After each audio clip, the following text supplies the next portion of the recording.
Usually when you think about electricity, you picture fire, like burning coal or combusting natural gas or even the intense contained heat of a nuclear reaction. Right, yeah. We have this historical obsession with boiling water to make steam. That's our default. Exactly. Yeah. But today, we are stripping all of that away. We're looking at, what I think is the ultimate engineering hack.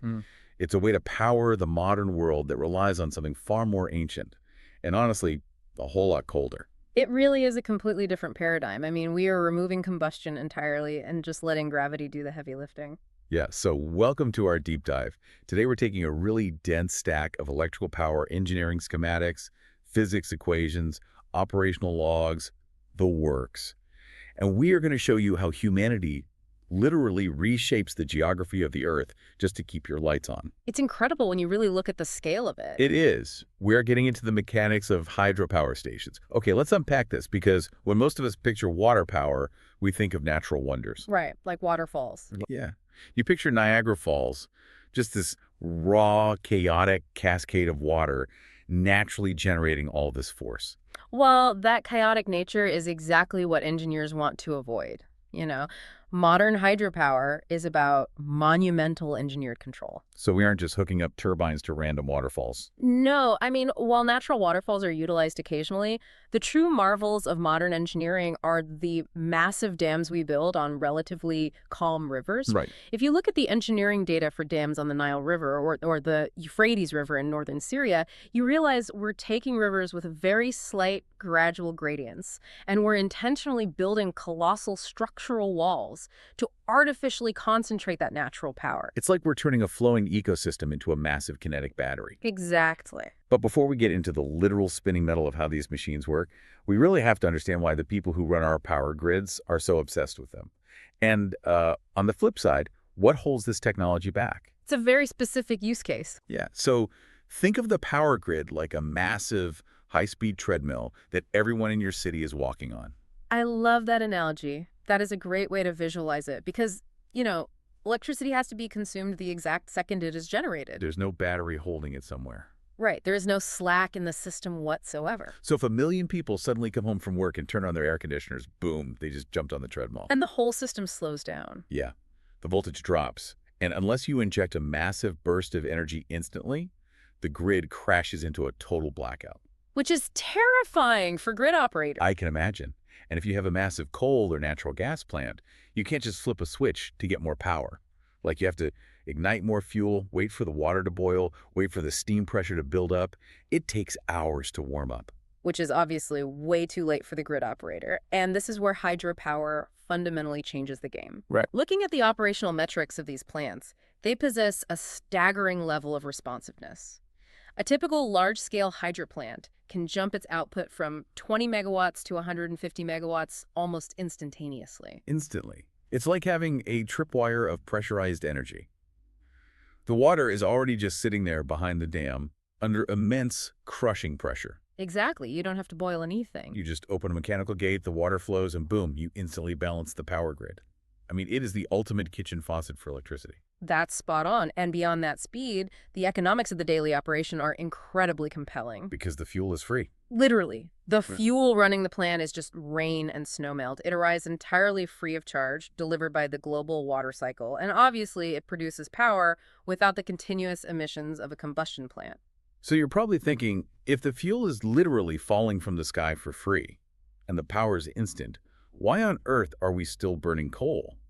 Like, why isn't every single power plant a hydro dam? Well, the barrier to entry is astronomical. It's the upfront cost. Yeah. While the daily running costs are practically zero, getting to day one of operation is just a Herculean task. We are talking about pouring millions of tons of concrete. Physically relocating entire communities, too. Yes, and permanently altering regional ecosystems.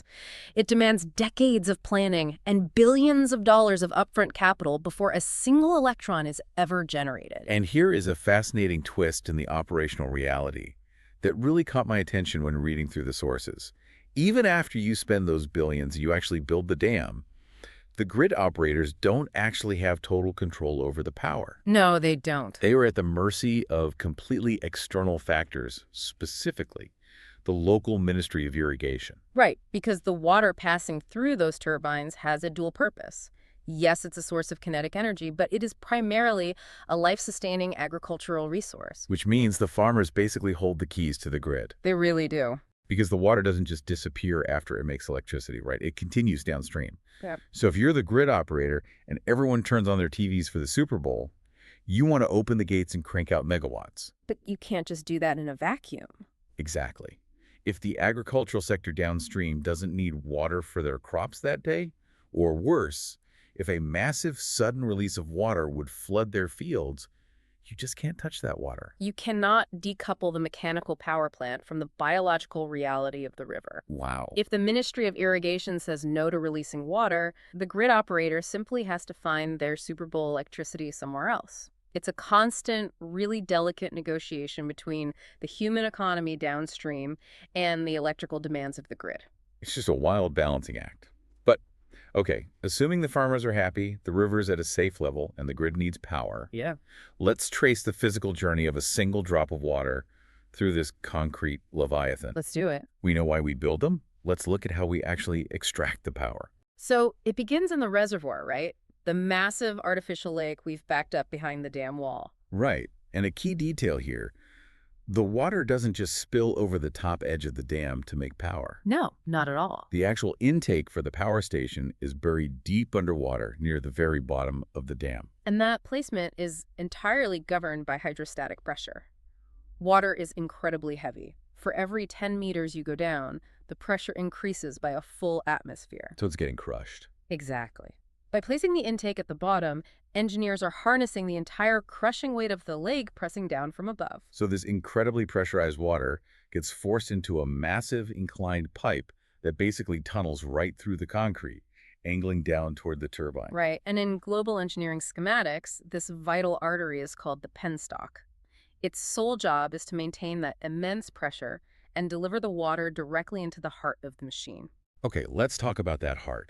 Because based on the mechanical layouts we're looking at, the turbine and the generator are stacked directly on top of each other. Like they share a single colossal vertical axis. Yeah, picture a giant cylinder of solid steel standing vertically.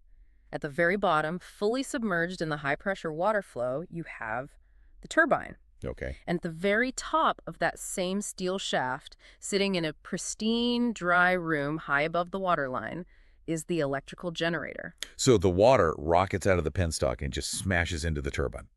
And the blades of these turbines, they're often shaped like deep concave cups, right? Yes, to catch the water. Right, so the water hits those cups, forcing this massive piece of machinery to spin at terrifying speeds. And because it's all one solid vertical shaft, spinning the turbine in the water simultaneously spins the machinery up in the dry room. That's the core mechanism. But let's pause there for a second. How does spinning metal actually create electricity? Like, what is actually happening in that dry room? It all comes down to a principle called electromagnetic induction. Inside that dry generator room, the top of our spinning vertical shaft is attached to a massive electromagnet, which is called the rotor. The rotor, got it. And surrounding that spinning magnet is a stationary ring packed with tight coils of copper wire, and that's called the stator. So we basically have a giant magnet spinning in circles inside a copper cage. Precisely. And when a magnetic field moves rapidly past a conductive wire like copper, it physically forces the electrons inside that wire to move. Oh, wow. That movement of electrons is the electrical current. Gravity pulls the water spins the magnet, and the magnet pushes the electrons right out to the transmission lines and straight into your home. I mean, it is brilliant in its directness. But there is a crucial final step to this water's journey. And this actually brings up a really quirky translation detail I noticed in some of our source schematics. Oh, right, the naming convention. Yeah. So while standard Western engineering calls that intake pipe the penstock, some of the international diagrams label the completely separate exit tube at the bottom, the draft tube, they label it as the penstoke, P-E-N, voice, S-T-O-K-E. Yeah, it's a fascinating linguistic drift in international engineering literature, but, regardless of whether you call it a draft tube or a penstoke, the fluid dynamics happening in that exit pipe dictate the survival of the entire plant. Okay, why is the exit so critical? Because, the water already smashed into the turbine, it spun the magnet, did its job. Why do engineers care so much about how it leaves? Well, think about it. If the water leaving the turbine doesn't get out of the way immediately, what happens? It acts like a liquid brake pad. Ooh. You would have highly pressurized incoming water slamming directly into a wall of stagnant, slow-moving water. Exactly. You would be creating severe physical resistance. Yeah. The stagnant water pushes back against the turbine blades, bleeding off the kinetic energy and basically completely destroying the efficiency of the spin. Which ruins the whole point of the dam. Right. So the design of that exit tube is actually engineered to widen gradually. And this creates a subtle vacuum effect, physically siphoning the water away from the turbine to ensure the exit path is always perfectly clear. So we have this giant mechanical funnel built and optimized, but engineering isn't just about building large structures, right? It's about predicting exactly what they will do. The math. Yes. If a grid operator calls demanding a specific amount of power, we need to know exactly how much water to drop. This is where we bridge the gap between abstract physics and real-world application. The calculation for how much power a hydro plant makes relies on a few fundamental levers. The total electrical power generated is a multiplication of the head, the flow rate, the constant of gravity, the density of the water, and the overall efficiency of the plant equipment. Right. And gravity is always going to be 9.81 meters per second squared. Always. And water density is basically a constant 1,000 kilograms per cubic meter. So the real levers the engineers pull are the flow rate, basically how wide you open the gates, and the head. Unpack head for us. Head is the precise engineering term for the vertical drop. Okay. It is the literal difference in height between the surface level of the reservoir up top and the physical location of the turbine down below. The greater the vertical drop, the more time gravity has to accelerate the water and the more kinetic energy it possesses when it finally strikes the blades. Here's where it gets really interesting. I want to look at a specific hypothetical scenario drawn from our engineering sources because it translates these massive variables into something you can actually visualize. It's a great example. Right. So picture a reservoir, a substantial artificial lake covering roughly 2.4 square kilometers. A decent-sized body of water for sure. And the effective head, that vertical drop down to the turbine, is an even 100 meters. Now, between the friction in the penstock and the mechanical losses in the generator, the plant has an overall operating efficiency of about 72.6%. And just for context, those are very standard, realistic parameters for a mid-sized facility. Okay, so imagine you are the grid operator. A neighboring town just lost a power plant, and you suddenly need to keep a small city lit up. You demand a massive 15,000 kilowatt load from this dam. That's a heavy draw. And you have to hold that massive draw for 3 solid hours. Now, in your mind, pulling that much power to run a city for hours, you're probably picturing this lake draining like a bathtub when you pull the plug, right? You expect to see muddy banks appearing as the water line just plummets. The intuition is definitely that a massive energy output requires a massive, visible, physical displacement of water. But the reality of the math is astonishing. After 3 continuous hours of generating 15,000 kilowatts, how much does the water level of that 2.4 square kilometer lake actually drop? It's wild. Less than 4 inches, just 9.47 centimeters. It really forces a complete recalibration of how we view water, doesn't it? It broke my brain a little bit. That incredibly tiny physical drop demonstrates the overwhelming sheer density of potential energy stored in an elevated body of water. It's hard to wrap your head around. Like 4 inches of water from a medium lake equals enough power to run thousands of homes for hours. And this is largely due to how shockingly efficient these turbines are. While our hypothetical example used 72%, modern optimized hydropower plants often run at over 85% efficiency. Wow. Yeah, and when you contrast that with a typical coal or natural gas plant, which might only capture 30 to 40% of the energy in their fuel because the majority of it is lost to the atmosphere as waste heat, you realize hydro is arguably the most effective energy capture method we have. Okay, but if more height, a higher head equals more power, and the system is so beautifully efficient, it raises an incredibly obvious question. Why not go bigger? Yeah. Why stop at 100 meters? Why not just build a dam that is a mile high or 10 miles high? If gravity's doing all the work for free, why not push the mechanics to the absolute extreme? Well, if materials were indestructible, you absolutely would. But engineers are bound by strict physical limits. Right, reality gets in the way. Always. If you build the dam too high, you exceed what is known as the critical height. And when you cross that threshold, you invite the invisible enemy of hydropower, a highly destructive phenomenon called cavitation. And this brings us to a really counterintuitive quirk of fluid dynamics. It basically has to do with Bernoulli's principle, right? Yes. What's fascinating here is that Bernoulli's principle dictates that within a flowing fluid, speed and pressure are inversely related. Okay. As the velocity of the water increases, its internal pressure must proportionally decrease. The faster water means lower pressure. Correct. So imagine a hypothetical dam built a mile high. The water dropping from that immense altitude accelerates the entire way down. Picking up speed. Exactly. By the time it finally reaches the penstock exit and hits the turbine at the bottom, its velocity is extreme. And because it is moving so incredibly fast, the internal pressure of that water plummets to near vacuum level. And this is where my brain broke again, reading the fluid dynamic breakdowns. Yeah. Because the pressure drops so low, the water actually starts boiling at room temperature. Yes. We are conditioned to think boiling only happens when you add heat, like on a stove. Right. But boiling is actually a relationship between temperature and pressure. When the pressure drops low enough in that high-speed flow, the water violently transitions from a liquid state directly into a gas. It literally boils cold right inside the turbine chamber, forming these microscopic vapor bubbles. I mean, that sounds bizarre, but bubbles don't sound particularly threatening to solid steel. Well, you have to consider the environment they're born into. These vapor bubbles are being carried along by water moving at phenomenal speeds. Okay. As they swirl through the complex geometry of the spinning turbine blades, the local pressure around them fluctuates wildly. The moment the water slows down even slightly, the pressure instantly spikes back up, Oh, I see. and those microscopic vapor bubbles can no longer exist. So they pop. They do not just pop, they implode violently. Whoa. The sudden collapse of the vapor bubble creates a microscopic vacuum, and the surrounding water rushes in to fill that void at supersonic speeds. This generates localized shock waves with immense destructive force. So it's not just a little pop. Not at all. When thousands of these bubbles inevitably collapse right against the solid metal blades of the turbine, they strike the steel with the force of microscopic, high-explosive shaped charges. It's like the water's moving so fast it literally turns into microscopic shrapnel. It will completely shred a turbine. Over a shockingly short amount of time, these imploding shockwaves will eat away solid, hardened steel.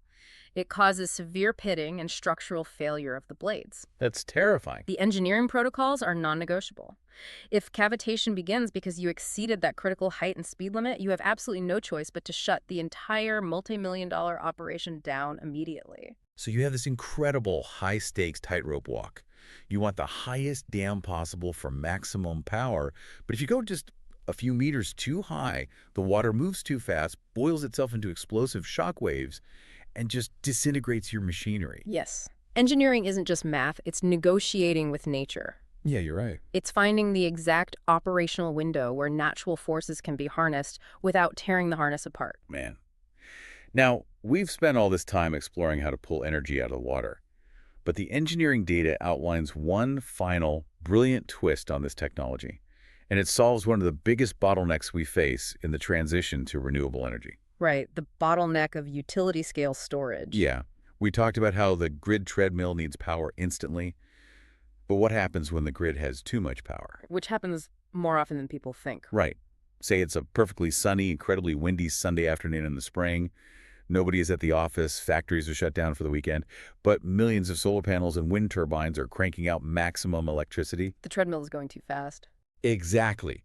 We can't just shove millions of megawatts of electricity into the dirt. We have to store it. But building giant lithium-ion batteries for an entire city is staggeringly expensive. Storing excess electricity at a utility scale is the great unsolved problem of the modern grid.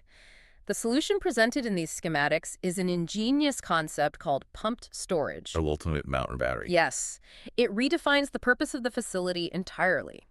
When the grid has a massive surplus of electricity, say, in the middle of the night when demand plummets, but nuclear or wind plants are still churning out, power operators take that cheap excess electricity and run the hydro plant in reverse. I just love this concept. Instead of water falling down to spin the turbine and generate electricity, they pull electricity off the grid and use it to turn the generator into a massive electric motor. Exactly. That motor physically spins the vertical shaft in the turbine backward.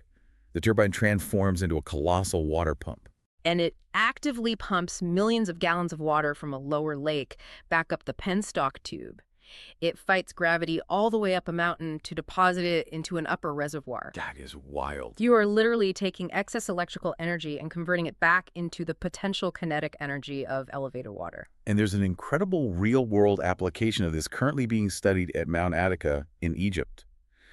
Engineers aren't just looking at damming a river. They're looking at literally carving a massive bowl into the top of a mountain, specifically to act as the upper holding tank for this pumped storage loop. If we connect this to the bigger picture, it's revolutionary. Now, it does require a substantial amount of energy to pump that water uphill, so there is an efficiency loss. Right, it's not a perfect loop.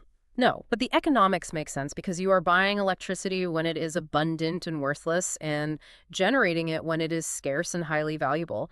These facilities cease to be just one-way power plants. They become landscape-sized, natural batteries. And looking at the operational plans, these cycles are highly customizable too. Like, you can run a daily cycle, pumping water up the mountain at 3:00 a.m. and letting it crash back down during the 3:00 p.m. air conditioning heat wave. Or you can go much bigger. Right, you can run seasonal cycles, pumping and saving massive amounts of water during the wet, stormy spring and holding it in the upper reservoir for months to generate life-saving power during the dry, high-demand peak of summer. Aside from specialized geological formations, pumped hydro is one of the only technologies we currently possess capable of storing energy at the massive physical scale required to balance a modern, renewable heavy grid. It's just brilliant. So what does this all mean? We started today by looking at a simple drop of water. We traced its path under crushing pressure down a massive concrete artery, calculated the staggering mathematical efficiency of its fall. And how it can literally boil cold. Yeah, we explored the mind-bending fluid dynamics of how it can boil cold and disintegrate solid steel. And finally, we saw how we can use surplus wind and solar power to push that drop back up a mountain to act as a colossal battery. It takes something so common, so everyday, and reveals the absolute mastery of engineering required to tame it. It really highlights just how deeply our modern electrified world is dependent on our ability to predictably manipulate the natural environment. Right. But there is a fragile assumption built into all of this monumental concrete. What's that? We've built our entire global power grid on the promise of a predictable historical water cycle. Oh, wow. Yeah. So here's something to think about the next time you flip a light switch and trust the grid to respond instantly.